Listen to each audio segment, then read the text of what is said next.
I didn't have high hopes when I sat down to watch The Mysterious Mare-Duel.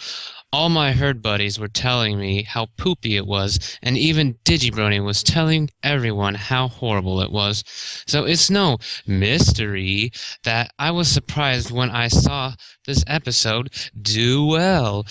Better than well, actually. This was Abrina Alspaghetti's magnum opus. It was absolutely fantastic.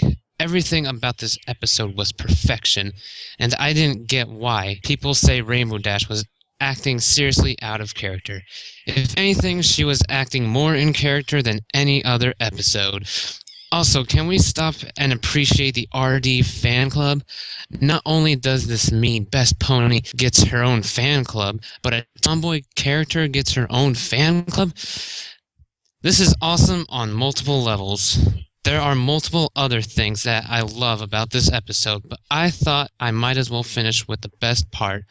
At the end of the episode, Dashi gives the audience a wink after writing a friendship report.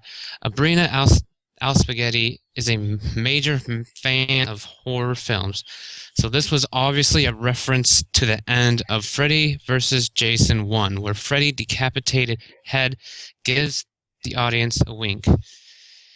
An awesome ending with an awesome shout out to the bronies who happen to be horror fans.